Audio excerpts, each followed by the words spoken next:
You put your hand over her mouth and dragged her into the garage. It's on video, David.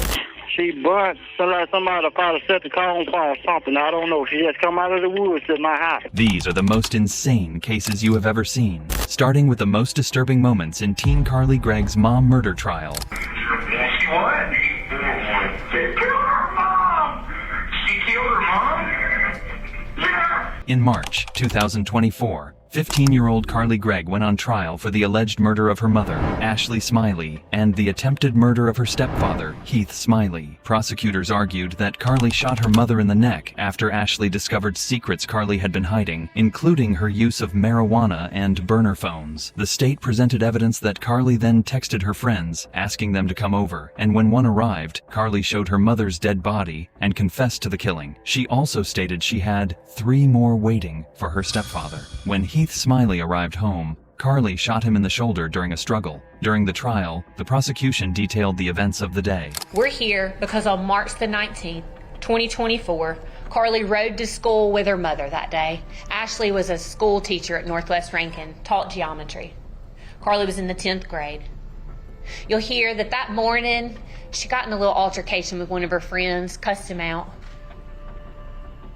But what you'll hear, ladies and gentlemen, from the testimony of this friend is that he was so worried about Carly's use of smoking marijuana, and so worried about her being high, and so worried about her having these burner phones that her mom didn't know about, that he felt compelled to tell Miss Ashley Smiley that day.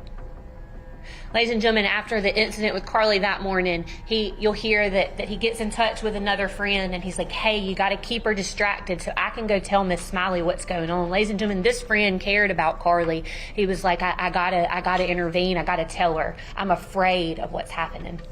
They presented security footage showing Carly and her mother arriving home from school. Shortly after, Ashley found vape pens in Carly's room and moved them to her own room. Carly then retrieved a .357 Magnum from her parents' bedroom, concealed it, and shot her mother 3 times. After the murder, Carly contacted several friends, attempting to get them to come over. One friend testified that Carly asked if she was squeamish around dead bodies before showing her Ashley's body. Ladies and gentlemen, you'll hear then that Carly Gregg rides in the car home with her mother from school to their house. They leave school sometime after 3:30. They get home a little before 4. You'll hear that when they get inside the house, it's only their 2 dogs, Ashley Smiley and Carly Gregg. Immediately, Carly goes and lets the dogs out. You'll hear testimony that Ashley then goes into Carly's room. Almost immediately, upon Carly coming inside the house, that she walks straight to her parents' bedroom, that she goes straight to her mom's side of the bed and removes a .357 Magnum from under the mattress. We believe the testimony will be that then she concealed that .357 Magnum behind her back. As she walked through the kitchen, she peeks her head around. We believe the testimony will show that she peeks her head around the kitchen to make sure that her mom hasn't come out of her bedroom. We believe the evidence will then show that she walked with that .357 Magnum behind her back, walked in to her own bedroom, and then fired 3 shots into her mother, killing her.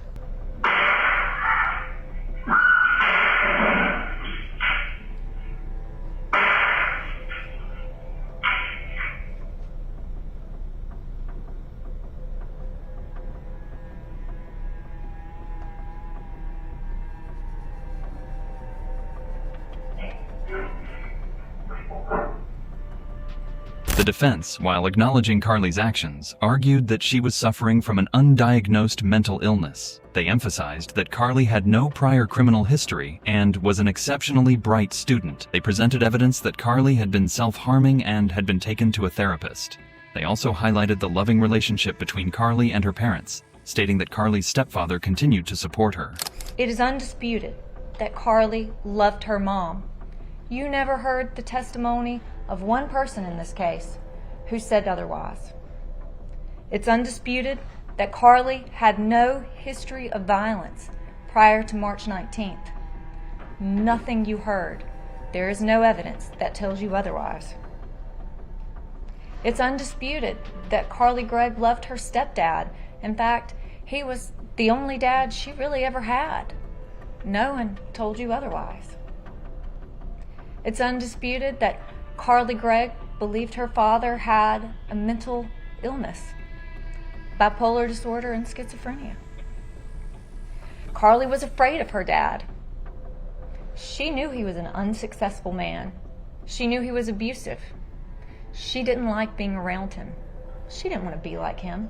Dr. Clark gave you a very precise reason of how all this happened, why it happened. And he said it was a difficult case to look at.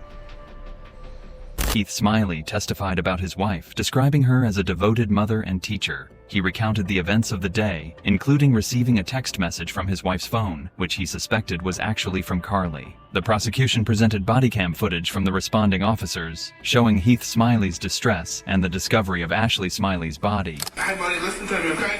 I need to get some information from you. What is her name again? Carly, C-A-R-L-Y. Got up and went to work just like always. She would fix tea or something in the morning and get in the car and take off. Nothing seemed unusual at all. Did you also see Carly that morning? Yes. Can you describe for us what, if anything, you noticed about Carly that morning? Didn't notice anything different. How would Ashley get to work every morning? She'd drive her and Carly down to the school. And then how would they both ride back together from school to the house? Yes. Did they usually leave, or on March the 19th, did they leave before you or after you that morning? Usually a couple minutes before. Tell us about what that next message is that you got from Ashley's phone, Heath. Said, "You almost home, honey." Does that sound like something Ashley would typically say to you? Not typically, but it wouldn't have been totally out of the realm. What did you remember seeing, Heath? Just gun flash in my face. Who was pointing that gun at you? It was Carly. The trial focused on whether Carly's actions were a calculated killing or the result of a mental health crisis. If convicted, Carly faces 20 years to life in prison. The jury will ultimately decide her fate. But wait for this next case where victim burnt alive survives long enough to solve her own murder. On March 24, 2010, Terrence Hendrick found Audriana Zimmerman, 19, severely burned and seeking help outside his Pensacola, Florida home. Audriana, with second-degree burns covering nearly her entire body, identified her attackers as Tina Brown, Heather Lee, and Brittany Miller, providing their addresses and describing a brutal attack. She recounted being tased, beaten with a crowbar, and set on fire after being dragged from a house. Detectives investigated the Cypress Trail Mobile Home Park where the suspects lived. After an hour of knocking, Heather Lee answered her door, with Tina Brown and her husband Darren Lee inside. All three were brought in for questioning. Their initial stories were inconsistent and evasive. Evidence found near Ashland Avenue, where Audriana was attacked, included a bloodied crowbar, burnt clothing, tire tracks matching Tina Brown's SUV, and a taser. Inside Tina's vehicle, blood smears were found on the headrest and dashboard, and a hair weave matching Tina's was discovered at the scene. She went burnt. She burnt. So like somebody probably set the cone for or something. I don't know. She just come out of the woods at my house.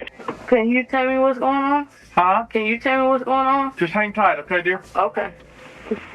What is going on? Okay. Well, first of all, we're investigating a battery here with your neighbor there behind you. Adriana? I guess. The lady lives behind you. Yeah. Listen to me now. Okay. I'm gonna ask you some questions. Okay. I just see Adriana earlier today. Alright. Come on. My name is Investigator Watts. I'm with the Sheriff's Office. Okay. And we were called out here on an aggravated some type of disturbance tonight, okay? Where your neighbor was critically injured and you have been implicated, maybe having some knowledge or information, or even being involved. Okay. I have to ask you some questions, but before I ask you any questions, I'm gonna have to advise you your rights, okay? First of all, tell me do you know the situation we're talking about here? No, sir. That's why I keep asking what's going on. Okay. Where have you been all afternoon? What have you been doing? I've been here at the house. I was cooking. I see Adriana earlier today. Who? Adriana, my neighbor. She was down this way by my aunt's house talking with us earlier. And then I had went back in the house. I cooked and I laid down after that. Do you know the lady lives in lot 3 back there? Tina, yes, I know Tina. All of us know each other out here. I met her when she first moved out here. Okay, how long has she been here? I'm not quite sure. It's been a couple months, though. She ain't been living out here no longer than a year. Okay, where did you go tonight before we got here? Tonight? Tonight? Yeah. I didn't go anywhere. So you've been in your house? I've been here and down by Tina's house and by my aunt's house and back here. I was here cooking. My other aunt, my mom's sister, came around here, her and the kids. And I was in there cooking fish and fries. And it's still on the stove. I want to sit here and believe what you're saying, but we're getting information. You know what's going on here. You and Tina. I don't know anything about what's going on here. Like I said, I was here at the house. My mom called me on my cell phone. I talked to my mom. My aunt came here, her, the kids. My 2 cousins was in the car with her. My aunt down in the 4th trailer, she seen me today. My Uncle Charles seen me today. So you're sitting here and telling me that you and Tina, y'all didn't have a problem with this girl back there? I didn't have no problem with Adriana. I've been hanging out with Adriana every day. All of us been hanging out together. You and Tina didn't jump on her? No, I didn't do nothing to Adriana. I would not harm a hair on her head.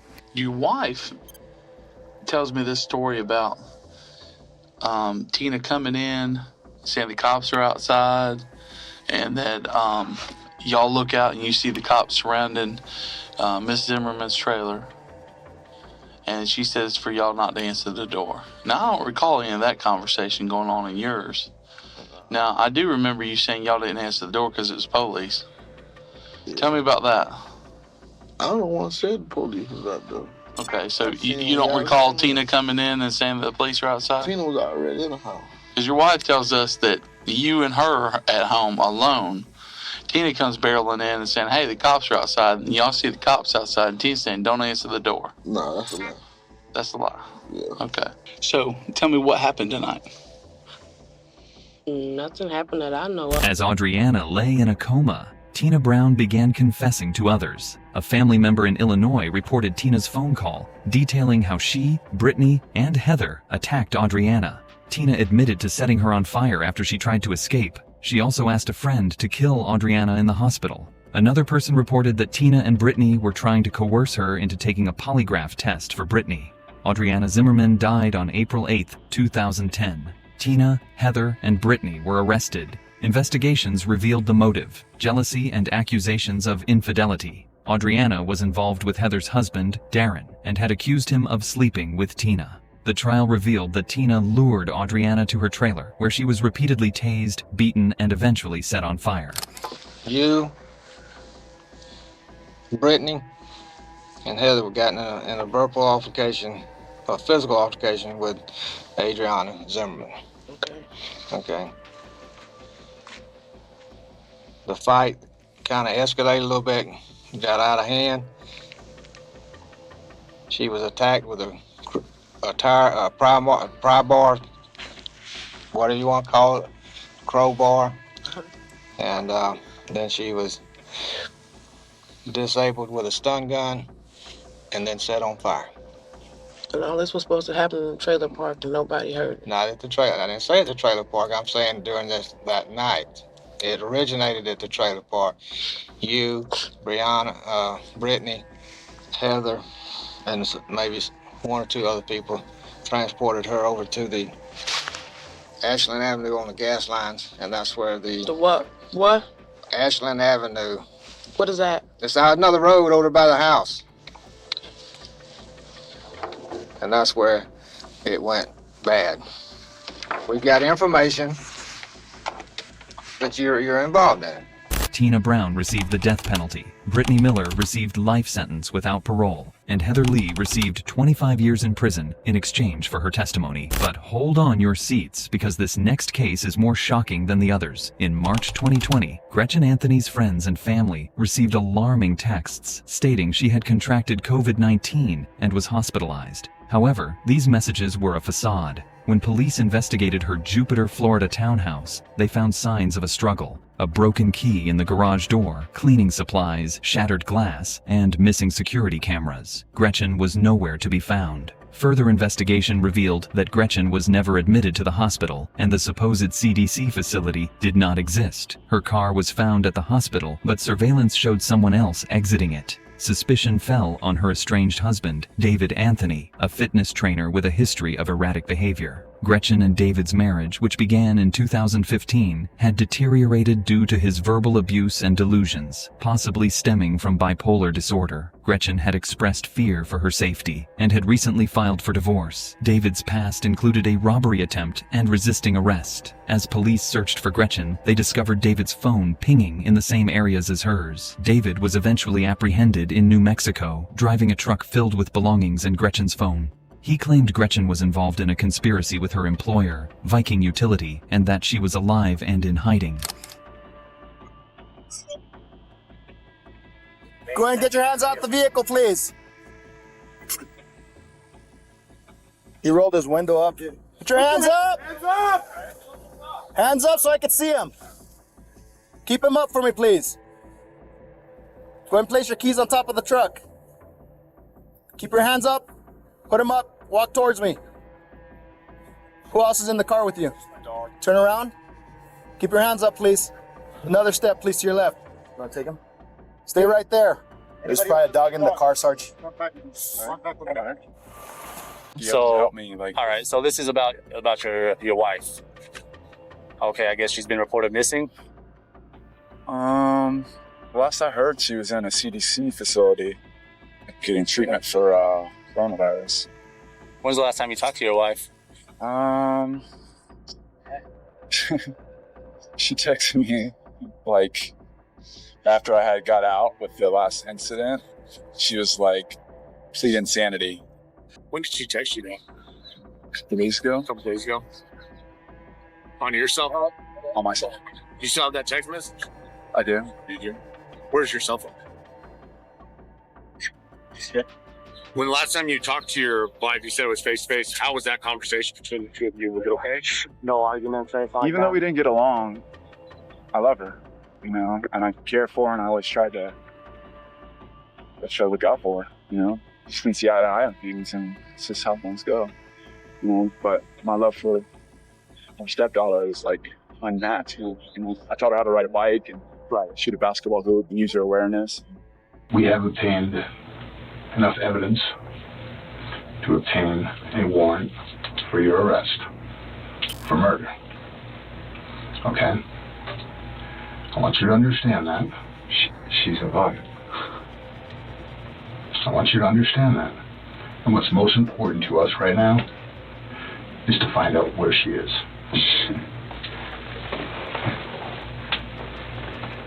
Yeah, I'd like to be able to tell you where she is. Okay. But I don't have that information. You have to ask her. However, a neighbor reported hearing screams from Gretchen's house on the morning she disappeared, and David's truck was seen at the scene. Security footage from Gretchen's home, found in David's truck, showed him cleaning up the garage after an altercation. Detectives also discovered that Gretchen had tried to call 911 via her Alexa device. David was arrested for murder. Despite initial denials, he eventually confessed, leading police to Gretchen's body, which was buried near her home. So what does that have to do with you being at Gretchen's house Saturday morning? I don't know the question. You just asked me something. I don't know. What does that political deep pockets have to do with you being at Gretchen's house Saturday morning? Well, I'm asking you to explore all options. That's all. Like, this is like, you know, she likes drugs. You know, at one point she mentioned she's like seeing 22 guys. And, you know, if you have her phone and unlocked her phone, you'll see, you know. So why do you have her phone? So I have her phone. Well, she had her phone. So she was traveling with me. Okay. Up until El Paso. And then what happened? Someone hacked her account. Someone was searching her phone. You put your hand over her mouth She's and still dragged alive. her into the garage. It's on video, She's David. still alive. You might want to think that, David, because you don't want to face the facts of what you did. I was trying to warn her. Okay, you put your I was hand trying to warn her. over her mouth I was trying to warn her. as you dragged her into the garage, then bleached down the driveway. Right, I have all that. But unfortunately for you, the cadaver dog hit on the garage, and we found blood spatter. So there's no way that she's alive. He pleaded guilty to second-degree murder and was sentenced to 38 years in prison. David claimed delusions related to the pandemic drove his actions, but the evidence showed a calculated and brutal crime. That's all for this video. We hope you have found this video informative and interesting. What are your thoughts about these cases? Let us know in the comments section. Make sure to subscribe to our channel and hit that bell icon for more interesting videos like this. Thank you for watching our video.